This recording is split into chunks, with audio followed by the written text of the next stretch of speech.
Why did the Boeing 787 Dreamliner's safety systems fail? The answers lie in terabytes of digital clues now. Now, what really brought down Air India Flight 171 in a story that's sending shockwaves through the aviation world? Investigators have finally decoded the black box. And according to reports, it's far worse than we imagined. Even David Muir hinted at the global implications during a recent segment. But what's inside those final seconds of cockpit data is something no one was prepared to hear. This wasn't just a crash. This was something deeper, something that may have been missed or worse, ignored. In this video, we uncover the disturbing new claims, the hidden warnings, and why this investigation is far from over. A routine flight that never returned. June 12, 2025. On the morning of the 12th of June, Air India Flight AI-171 crashed. Air India Flight 171 pushed back from the gate in Ahmedabad like any other day. A Boeing 787 Dreamliner, fully fueled, fully loaded, cleared for takeoff to London Gatwick. No weather delays, no technical faults reported, nothing unusual except that 30 seconds later, the plane was gone. What happened in those 30 seconds has since become one of the most disturbing mysteries in Indian aviation history. The aircraft lifted off the runway just after 1:38 p.m. local time. And almost immediately, something was off. People on the ground noticed it first. Not just the sudden loss of altitude, but a strange grinding noise. One student near the BJ Medical College campus even filmed it, unknowingly capturing the final moments of the flight. The plane crashed into a student hostel. It didn't just hit the building, it tore straight through it. 19 people on the ground were killed.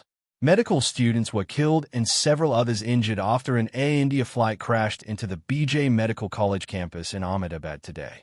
Dozens more were injured, but that was only part of the devastation. On board were 230 passengers and 12 crew members. Only one survived. His name was Vishwash Romsh, a 29-year-old British citizen seated in 11A. My seat is broken. Then I see the pace little bit, and I will try to come out. Somehow he was thrown clear of the cabin wreckage through a break near the forward galley. He was found screaming for help, burned, bleeding, and confused, still calling for his younger brother, who had been seated next to him. That brother never made it out. Within hours, recovery teams had located both black boxes. The flight data recorder and the cockpit voice recorder were found intact, despite the chaos. That's rare. In most crashes, there's always a risk the memory gets damaged. But this time, both units were quickly secured and flown to New Delhi. And then nothing for days, silence. The investigation kicked off fast. Multiple agencies were involved. India's AIB led the probe supported by the US NTSB, the UK's AIB, Boeing, and G Aerospace. And that last one, G, raised eyebrows. The engines on Flight 171 were GX-1Bs. Modern, efficient, and rarely problematic. Yet, here they were, suddenly under scrutiny. It didn't take long before rumors started spreading. Was it a software issue? A manufacturing defect? Sabotage? Officials wouldn't confirm anything. The Minister of Civil Aviation kept repeating the same line. Every scenario is being investigated. But behind closed doors, there were whispers that the engines failed almost simultaneously, that the autopilot behaved erratically, that the pilots tried to override the system and couldn't. One leaked comment from inside the investigation said it was like the plane stopped listening. Meanwhile, Air India quietly grounded similar aircraft for inspection. Not permanently, just long enough to check something. And still no official statement. No early readout, no preliminary transcript from the cockpit audio, nothing that explained how a jetliner could fall out of the sky seconds after takeoff. For the families of the victims, it was unbearable. Many of them gathered near the crash site or waited outside the investigation office hoping for answers, holding photos, lighting candles, asking questions no one seemed willing to answer. Emotional. You want our person immediately. Immediately. Where's my daddy? Where is my mother? Where is my children? All they knew was that something went very wrong. That the crash hadn't been caused by weather or a bird strike or pilot error. It had all the signs of something deeper. Something systemic, something that should have been caught. And now, As investigators dig through the data, trying to make sense of those final seconds, that feeling lingers, a feeling that the worst part isn't just what happened in the air, but what might have been missed on the ground long before the wheels ever left the runway. The search for answers begins. By the next morning, the crash site was sealed off with blue tops and barricades. Forensics teams combed through twisted wreckage while firefighters doused smoldering pieces of fuselage. The stench of burned fuel hung in the air. Locals who had rushed in with blankets and buckets were now being kept back. What they'd seen, what many filmed, was already spreading online. A Dreamliner, one of the most advanced jets in commercial service, nosediving into a residential block less than a minute after takeoff. Everyone wanted answers. No one had them. The black boxes became the key. Both were recovered within hours. The flight data recorder was found wedged between concrete and steel inside what used to be the second floor. The cockpit voice recorder was discovered on the hostile rooftop, surprisingly intact. Investigators said that alone was a miracle. Normally, crashes like this leave data corrupted or completely lost, but this time both recorders had survived, and they were immediately flown to the Aircraft Accident Investigation Bureau in New Delhi. There was hope. People assumed that once the boxes were downloaded, a timeline would be released, maybe even a cockpit transcript. That's how it usually goes. But this time, things moved slower, much slower. On June 24th, nearly 2 weeks after the crash, the AIB confirmed they had extracted the memory modules and were beginning analysis, but no information was shared beyond that. Not a single snippet of data, not a waveform chart, not even confirmation of how long the recordings lasted. The silence wasn't just frustrating, it was alarming. In the meantime, international agencies started arriving. The US NTSB, the UKAI, technical experts from Boeing, and engine specialists from GE Aerospace. That raised flags. Some saw it as a routine move, others didn't. Why would GE be involved unless the engines were under serious suspicion around this time? Small leaks started surfacing. Nothing concrete, but enough to spark speculation. Someone inside the probe reportedly said both engines had rolled back almost simultaneously. Another source hinted that the aircraft's thrust settings had spiked and dropped unnaturally. A few mentioned issues with the flight control system, even with the auto throttle. But without official confirmation, these details live in a gray zone, too specific to ignore, but too vague to trust. Then came the inspections. Quietly, without public fanfare, India grounded several Dreamliners in its fleet for what it called a routine system sweep. Most of them were cleared within days. But the message was clear. Something was being checked. Something they weren't ready to talk about. Back in Ahmedabad, families were still waiting for answers. Grief had settled into something heavier. Suspicion. Why hadn't anything been released? Why did officials keep dodging direct questions?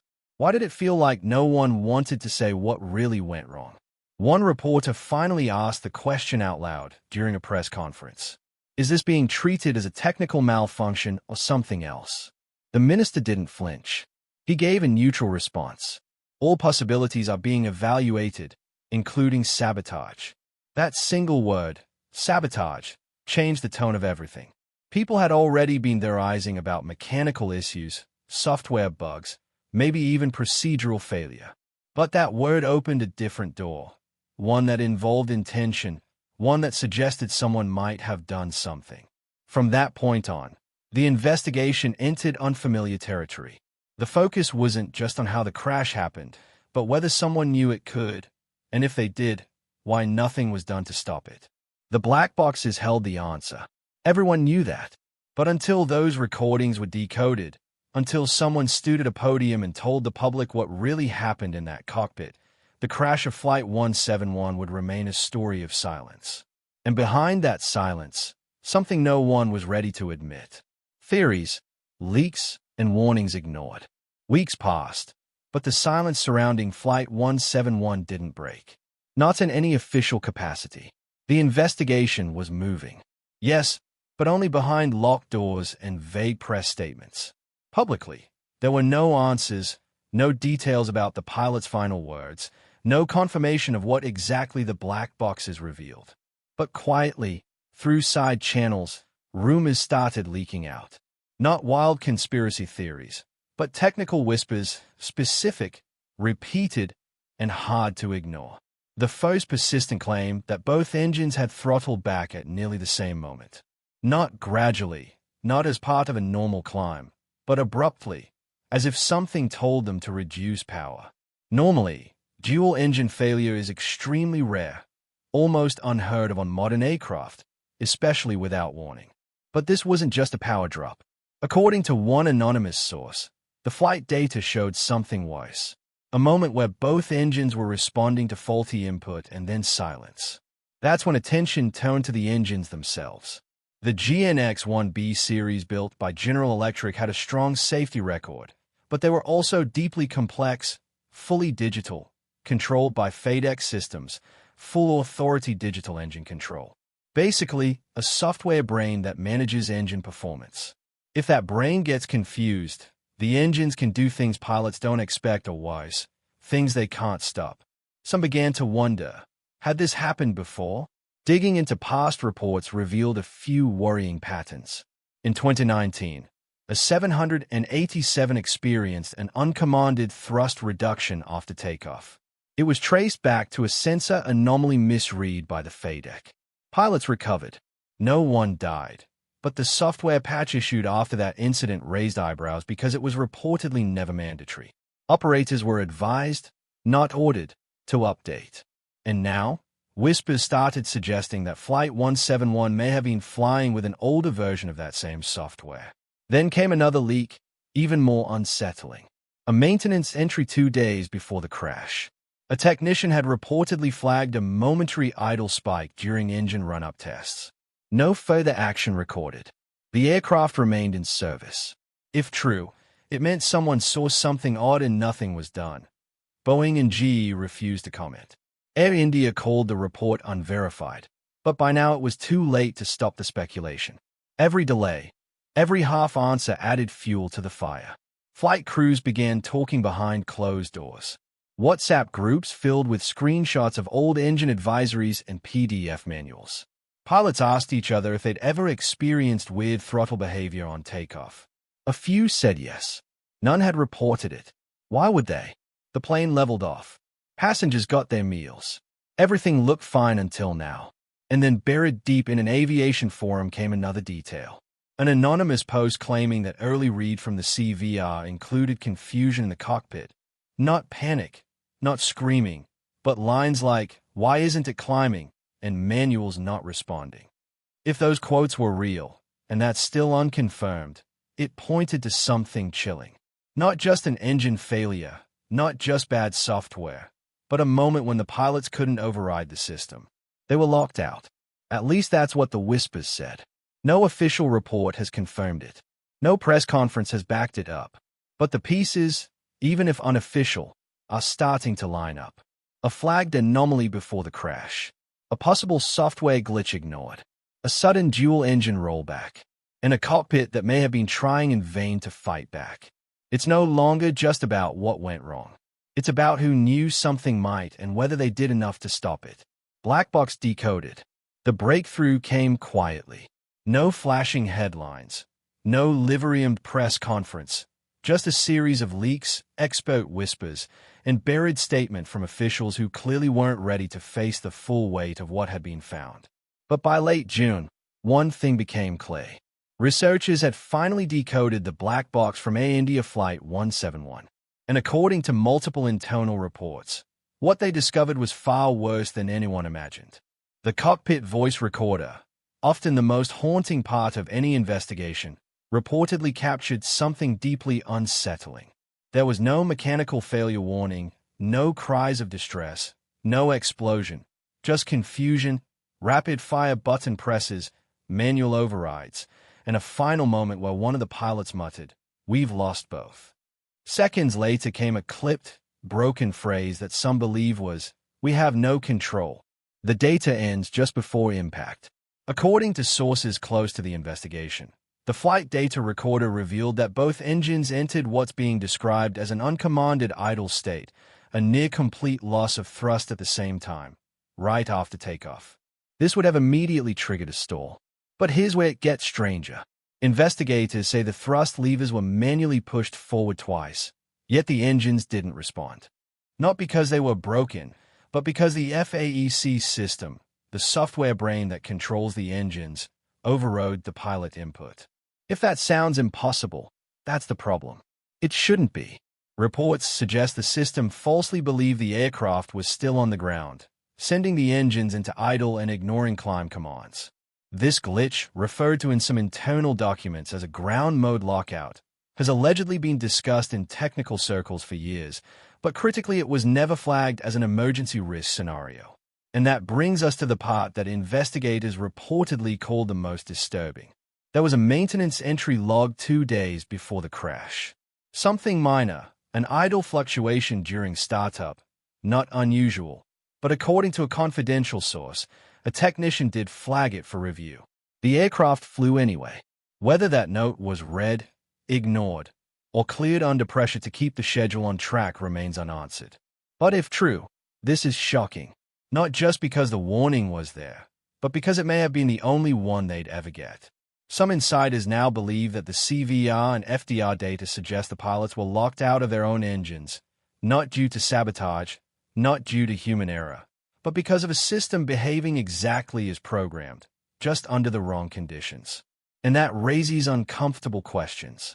If the system misinterpreted altitude, if it prioritized a flawed sensor input, if it refused to return control to the pilots in a critical moment, then who is responsible? The software engineers, the airline for not updating the patch, the regulators who didn't make it mandatory. Boeing has remained silent. General Electric has issued no direct response.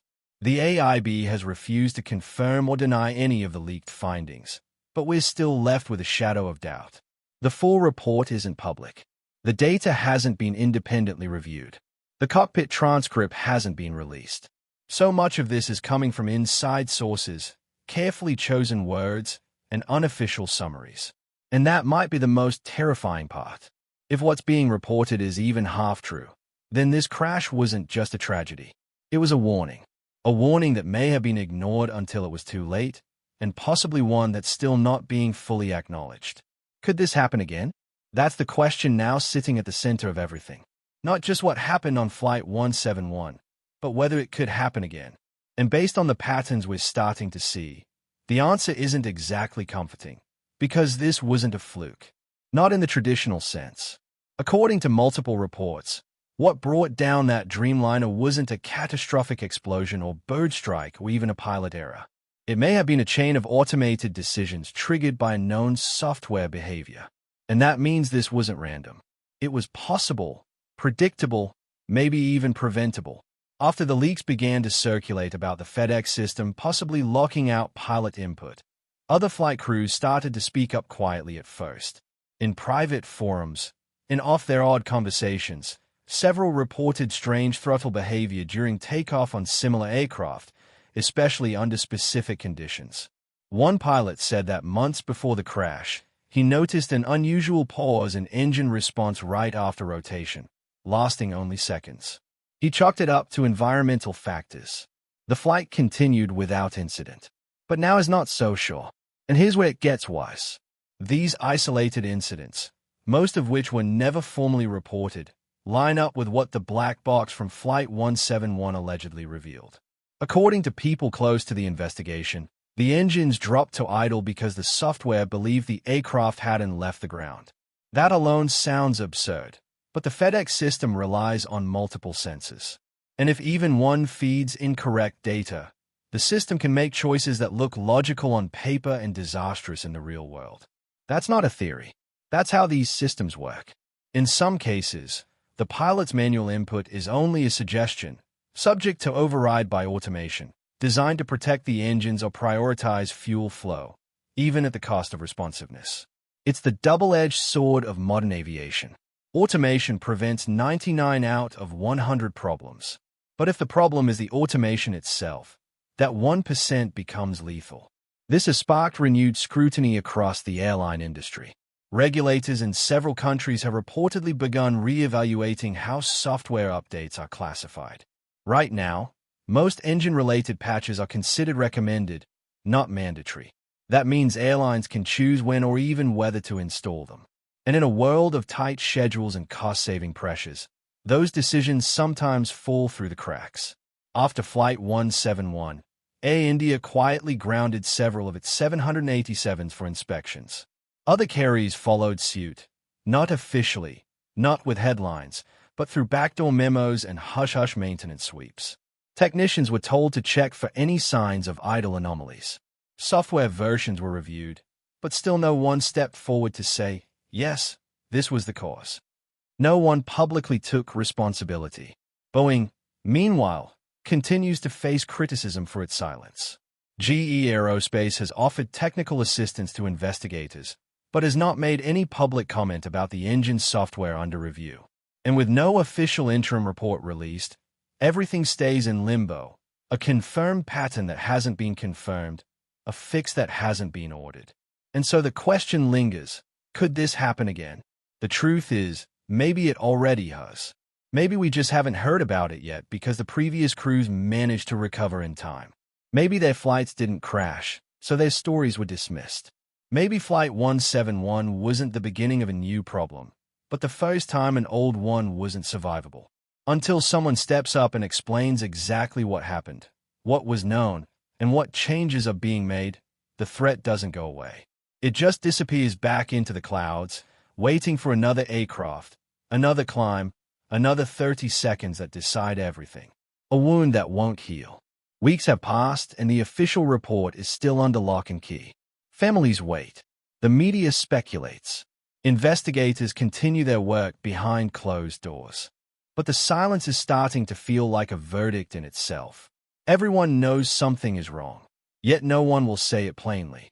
Flight 171 is no longer just a crash. It's become a symbol of broken systems, missed warnings, and questions that refuse to go away. The memorial outside BJ Medical College has grown. What began as a few flowers and photographs has turned into a wall of grief. Notes from children, photos of young couples, airline tags still stained with ash. People still visit. Some light candles, some just stand there staring. A few speak to the pictures as if they are listening. One woman, whose daughter died on board, leaves the same note every week. Tell me why. No one has. The survivor, Vishwash Romsh, hasn't spoken publicly since the hospital released him. He declined interviews. His family says he's still recovering both physically and emotionally. One report claimed he keeps waking up screaming from dreams of being trapped inside a burning fuselage. Another said he now checks the engines on every plane before boarding, even though he knows it won't change anything. He was in seat 11A. Everyone remembers that now. The miracle seat, the seat that lived. And still, the system around him stays quiet. There's talk that the full cockpit transcript may never be released, that certain parts are too sensitive or too damaging. Some suggest the engineers responsible for the software oversight were already reassigned months before the crash. Others claim a legal wall is forming, a silent preparation for lawsuits the industry knows are coming. Air India has offered condolences. Boeing has expressed sympathy. GE has promised cooperation. But none of them have offered what people really want, answers. This isn't just about technical findings anymore. It's about trust. Trust in aviation. Trust in the people who certify these systems, who maintain them, who choose what counts as a mandatory update and what doesn't. Flight 171 has left a scar across every part of that process. And the longer the silence goes on, the deeper that scar becomes. There's a feeling now, hard to shake, that this wasn't an unavoidable tragedy. That the clues were there, scattered across old reports, minor maintenance flags, overlooked advisories. Nothing loud enough to sound the alarm, but together enough to form a picture. And no one put it together in time. Maybe they still won't. The investigation continues, and the full truth may eventually be forced into daylight. But even then, it won't change what's already happened. The names on that passenger list won't come back. The families won't stop wondering.